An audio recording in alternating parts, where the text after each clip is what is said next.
2 weeks before my wedding, the person who once detonated my entire life showed up again, on my phone screen. My name is Ethan, and in 14 days I'm marrying Claire, the best thing that's ever happened to me. Claire is a corporate lawyer, sharp, calm, and impossible to rattle. She carries this quiet steadiness that makes everything around her feel more grounded, like the world can be loud, but she won't let it shake us.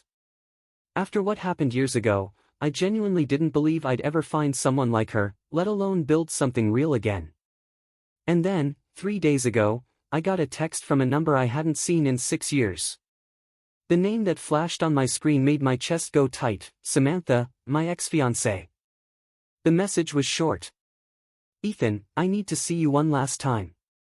Please. Everything isn't what you think it was. I stared at it until my eyes started to blur. 6 years. No calls, no letters, no apologies, nothing. That silence wasn't accidental, it was survival. When I left, I cut her out completely. I blocked her everywhere. I erased every bridge because I didn't trust myself not to keep looking back at the ruins. 6 years ago, Samantha and I were days away from getting married.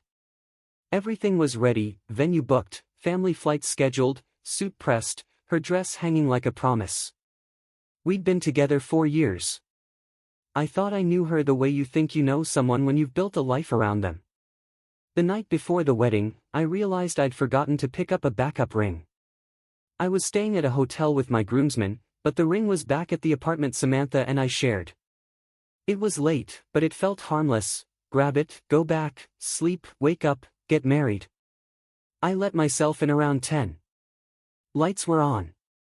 I figured she had bridesmaids over or was doing last-minute wedding day chaos. I walked down the hall, and I heard her laugh, soft, intimate, the kind of sound I'd always believed was reserved for me. I opened the bedroom door. Samantha was in our bed with my half-brother Ryan. It wasn't a panicked, accidental scene. It didn't look like one terrible impulse. It looked like two people caught in a story they'd already been living. The expressions on their faces said more than any explanation could, not just shock, but resignation, like they'd known this moment would arrive eventually. I didn't shout. I didn't throw anything. I couldn't. I just stood there, frozen in the doorway, trying to understand how my life could split in half in less than a minute. Ryan started talking. I don't remember a single word. Samantha pulled the sheet up, crying, repeating my name. And then she said the sentence that still makes my stomach turn. I'm sorry, but I never wanted to marry you. I wanted him. I always wanted him. The next morning, I canceled everything. I sent a simple message to everyone invited that the wedding was off. I offered to reimburse travel. I packed 2 suitcases. By midday, what should have been my wedding day, I was on the highway heading to another city, running toward anything that wasn't that apartment, that bed, that betrayal. Now, 6 years later, she wanted one last time. And I didn't know whether replying would finally close the door, or crack it open again. When I left, I didn't just end an engagement. I scorched my entire old life to ash and walked away from the smoke. I cut Ryan out completely. That decision dragged my father into the blast radius, because Ryan was my dad's favorite, his second-chance son from his second marriage. When I found them together, my father told me I was overreacting. He gave me a speech about how men mess up, how family should stick together, how I should be the bigger person. Bigger person. Like betrayal was a spilled drink instead of a knife. So I stopped calling. Stopped visiting. Stopped trying. If my dad wanted to keep Ryan, fine. But he wasn't going to keep me and still pretend Ryan's behavior was normal. The first year after I left was brutal. I moved 3 hours away to join a college friend who'd been hounding me for years about starting a software company. It wasn't a dream at first, it was a distraction. I worked until my hands shook from caffeine and my brain buzzed from lack of sleep. I wasn't motivated. I was running. Because when I stopped working, I started thinking about how long it had been going on, what I'd missed, what else had been a lie. Our product was project management software for construction teams, something practical, built for real people who didn't have time for nonsense. It solved problems. It made sense. And making sense was the one thing I craved, because my personal life had become a puzzle with pieces missing on purpose. Somewhere in the second year, the chaos eased. We landed clients. We got referrals. We stopped begging for meetings and started being asked for demos. By the third year, local business publications started calling us one to watch. By the fourth, I'd bought out my partner's share and expanded to multiple offices. And something strange happened as I built that new life. Samantha and Ryan stopped being the center of my thoughts. They didn't disappear entirely. Trauma doesn't vanish because you're busy, but they moved to the background, like a scar you stop touching every day. That's when Claire entered the story. She represented a client in a contract dispute tied to one of my subcontractors. The first time I saw her in a conference room, she was relentless, polite, professional, absolutely unwilling to let me slide on details. I respected her immediately. After the case settled, I asked her to dinner. She said no. 2 weeks later, I asked again. Another no. The third time, she said yes, later telling me she only agreed because I was persistent without being pushy, and I took her boundaries seriously. That's the thing about Claire, she doesn't reward charm. She rewards character. We'd been together 2 years when I proposed. She said yes, and we planned a small wedding, intentional, simple, full of people who genuinely support us. No family drama. No performance. Just us choosing each other with clear eyes. Claire also knew everything about Samantha and Ryan. I didn't hide it, because secrets rot relationships from the inside. On the harder anniversaries, the time of year when old memories feel louder, Claire didn't demand I heal faster or force me into forgiveness. She just stayed close, steady, real. So when Samantha's text arrived, I showed Claire immediately. I expected her to say, delete it, block it, move on. Instead, she read the message twice, handed the phone back, and said something that surprised me. If you're going to meet her, do it properly, on your terms. Close that door the way it should have been closed. That was the dilemma. Ignore Samantha and keep peace, or face the past once, cleanly, and end it with my own voice. I spent a night staring at Samantha's message like it might rewrite itself into something that didn't make my skin crawl. Part of me wanted to disappear the way I had before, block, delete, pretend the past didn't exist. Another part of me hated the idea that she could still stir anything in me 2 weeks before I married someone else. I didn't want Samantha to be the ghost at the edge of my wedding photos, even if she never showed up. Claire and I talked for hours. She didn't tell me what to do. She did something better, she helped me see the difference between closure and permission. You don't owe her a meeting, Claire said. Not even a reply. But if there's a piece of you that needs to look her in the eye and say no out loud, then I'll support that. I just refused to let her control the setting. So we made rules, simple, firm, non-negotiable. Public place. No nostalgia. No private conversation. No manipulation in a corner booth with dim lighting and tears. And I would not be alone. I texted Samantha back. I'll meet you. Tomorrow, 7 p.m. at the Meridian Bar downtown. Come alone. What I didn't say was that I wouldn't be alone either. Claire insisted on coming, and not in a jealous or dramatic way. She put it like a statement of fact. I'm not coming to fight your battle. I'm coming because I'm your future. She needs to see that clearly. We arrived early. Claire wore a charcoal suit, professional, composed, the kind of confidence that doesn't need to raise its voice. 2 close friends from my company sat with us at the table, visible, present. Not bodyguards, just witnesses. The goal wasn't intimidation. It was prevention. Samantha walked in a few minutes after 7. I barely recognized her. 6 years ago, she was polished and bright, always put together, always aware of how she looked, how she landed. The woman who stepped through the door looked smaller somehow.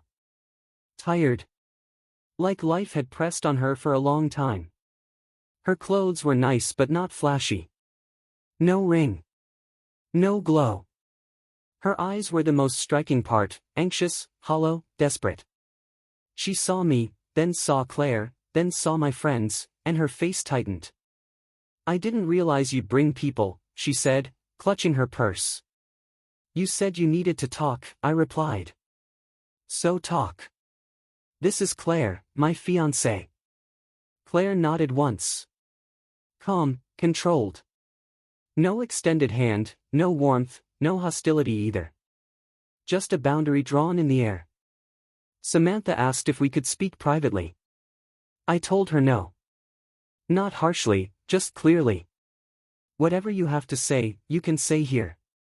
Her lips trembled. Tears arrived almost immediately, as if she'd rehearsed them. And then she began with the line I expected. "I know what I did was unforgivable." I cut in. "You messaged me saying everything isn't what I think it was. That's why I'm here. So tell me what you meant." Samantha tried to launch into the "it just happened" speech. I stopped her. "Don't insult me. I walked in on you in my bed. There were glasses out. You were comfortable. That wasn't a spontaneous mistake." Her shoulders slumped, and she admitted it had been going on for months. And the moment she said that out loud, the last bit of uncertainty I had evaporated. Samantha's apology didn't sound like an apology at first. It sounded like someone pleading for relief. She told me Ryan left her after everything exploded, that he'd claimed it got too serious, that he wasn't ready for a real commitment. She said she lost her job after rumors spread through our social circle. Friends turned away. Even her parents kept their distance. She said she'd spent years in therapy, trying to understand why she sabotaged something good. I listened, waiting for the part where any of it had something to do with me. And when she finished listing the consequences, I asked, "And what does any of that have to do with me?" Her voice dropped. "I made a mistake," she whispered. "I've regretted it for 6 years." Claire spoke then, her tone controlled, sharp in the way a scalpel is sharp.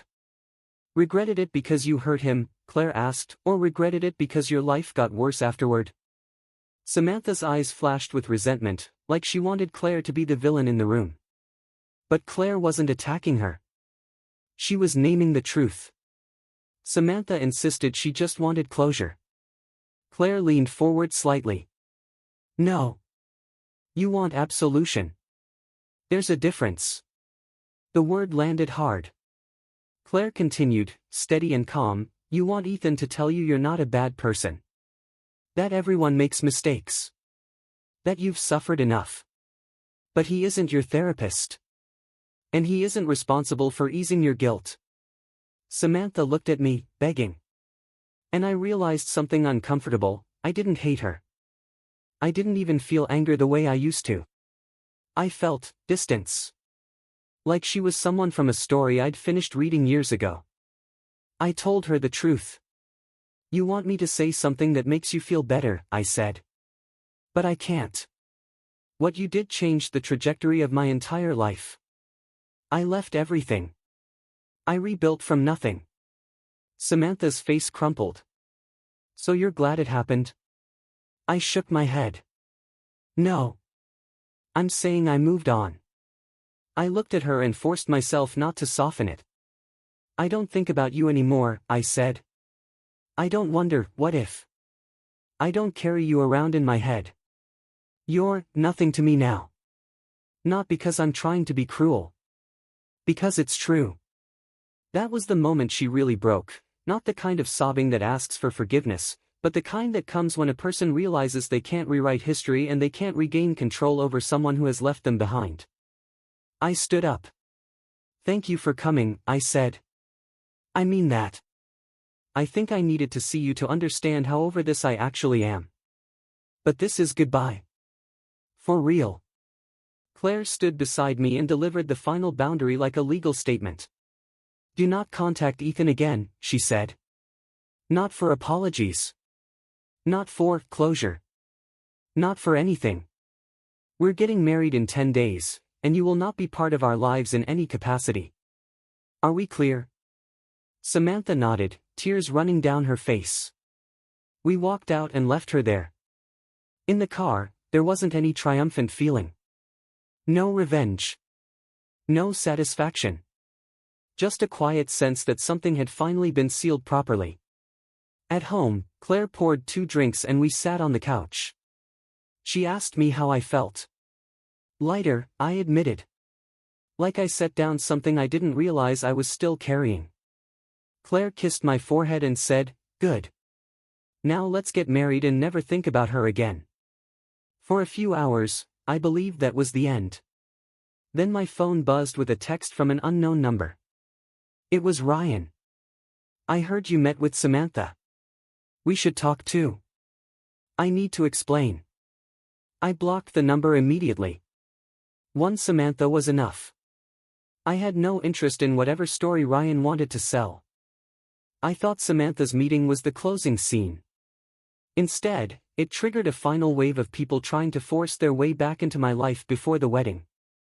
A couple of days after the meridian, my father called. For context, my dad and I had barely spoken in 6 years. After the betrayal, he chose Ryan with shocking speed. He minimized everything. He told me to work it out like it was a family argument about money, not a deliberate betrayal with my fiancée in my bed. Since then, our contact had been reduced to stiff holiday messages and the occasional birthday text that felt more like obligation than love. So when his name appeared on my screen, I almost ignored it. Claire was beside me, and I didn't want her to think I was afraid of him. I answered. My dad sounded tired. "Ryan said you met with Samantha." I said nothing. "He's struggling," my dad continued. "He wants to apologize. He wants to make things right before your wedding. Maybe the family can be there to congratulate you." I actually laughed, not to be cruel, but because it was absurd. "You're calling to advocate for Ryan," I said, "the same Ryan who slept with my fiancée the night before my wedding." My dad exhaled heavily, like I was the unreasonable one. "That was a long time ago. People make mistakes. He's family." "No," I said, flat. "He stopped being family when he betrayed me. And you stopped being much of a father when you defended him." There was silence. Then my dad said, "That's not fair. I was trying to keep the family together. By telling me to forgive the unforgivable?" I replied. "You chose your side 6 years ago. I chose mine. I left. I built a life. I'm getting married in 4 days to a woman who respects me. Ryan and his apology can go to hell." My dad tried to speak. I cut him off. "Don't call me again about Ryan. And don't even think about bringing him to my wedding. Actually, forget it. You're not invited either. This conversation is over." I hung up. Claire squeezed my hand and said quietly, "I'm proud of you." Then the next mess arrived from a different angle. My business partner and best friend, Noah, called me furious. "You need to know something," he said. Samantha showed up at my office. Apparently she'd tracked down where he worked and tried to recruit him into her narrative. She told him she was worried about me, claimed I was rushing into marriage without processing my trauma, and suggested I should postpone the wedding to make sure. Noah told her to leave or he'd call security, but the audacity of it made my skin crawl. It wasn't closure. It was control, one last attempt to be relevant. Claire didn't hesitate. She used her professional connections and drafted a cease-and-desist letter. It was delivered to Samantha that evening. It made one thing clear: further contact with me, Claire, or our friends and associates would be treated as harassment and could trigger legal action. Claire didn't ask permission first. She just handled it. When I asked why, she said, "Because you're too kind to do it quickly, and she doesn't understand what no means." Then, the next morning, an email arrived from Ryan. I didn't read most of it, just enough to get the theme. He'd grown, he felt remorse, he was engaged, and he wanted to clear the air. He also claimed Samantha was not doing well and asked me to be compassionate. I forwarded the email to Claire without replying. She wrote back, "Want me to send him a cease-and-desist too?" I told her, "Not yet, keep it in reserve." Our wedding was days away. About 40 guests. A private estate venue. Strict guest list. Security briefed not to let in anyone unlisted. And still, in the quiet moments, I wondered if the past would try one last dramatic entrance. The wedding happened the way it was supposed to, calm, intentional, and free of ghosts. In the final days before the ceremony, my nerves weren't about commitment. They were about interference. Claire and I went for a long walk one evening, and she asked directly whether I thought Samantha or Ryan might try something at the wedding. A small part of me is worried, I admitted. But the venue's private. The list is controlled. Security has names. They can't just stroll in. Claire nodded like she was checking items off a mental list. Good. Then we focus on us. The day before the wedding, I received one last text from an unknown number, 3 words. "I'm sorry, Ethan." I assumed it was Samantha. After the cease and desist, she was blocked, but people find ways when they're determined. I deleted it without responding. Not out of spite, out of clarity. Responding would have turned a full stop into a comma. The next day, the wedding was perfect. Claire looked incredible, simple elegance, nothing flashy, nothing performative. The weather held. The guests were the people who mattered, friends from the company, a few close college buddies, and Claire's family, who welcomed me like I belonged. No one from my side came, and I was genuinely okay with that. The absence felt peaceful, not sad. Noah gave a speech about rebuilding, about rising from ashes like a phoenix in a suit. People laughed, Claire's sister cried, and I nearly did too. During our first dance, Claire leaned in and whispered, "No regrets." I knew what she meant. Not, "Do you regret marrying me?" That wasn't even a question. She meant everything that led here. The betrayal. The move. The years of rebuilding. The life I had to create because the old one got burned down. None, I whispered back, and I meant it. People love to say you have to forgive to move on. I don't believe that's universally true. What happened with Samantha and Ryan was unforgivable. And I don't owe anyone the comfort of my forgiveness just so they can sleep better. What I did instead was build a life that didn't include them. After a short honeymoon in Montana, we came home to normal life, unpacking, emails, Claire's case files spread across the coffee table. One night I looked over and saw her asleep with her reading glasses slightly crooked, gently snoring like she had nothing left to prove to the world. And I felt something that surprised me with its simplicity, certainty. I heard through mutual acquaintances that Samantha moved back to her hometown and took a retail job, far from the high-status role she once had. I hope she gets her life together. I genuinely do. But it's not my responsibility, and it's not my story anymore. I also heard Ryan's engagement fell apart after his fiancée learned what he did years ago. Apparently he relocated to start over. The irony isn't lost on me. As for my father, he mailed a card after the wedding. No apology, just congratulations and a signature. I threw it away. If regret ever came for him, it came too late to matter. So that's the real ending, not revenge, not reconciliation, not some dramatic forgiveness scene, just a clean life, built deliberately, with someone who chooses me clearly. Claire is my present and my future. And the past is finally where it belongs, behind a locked door.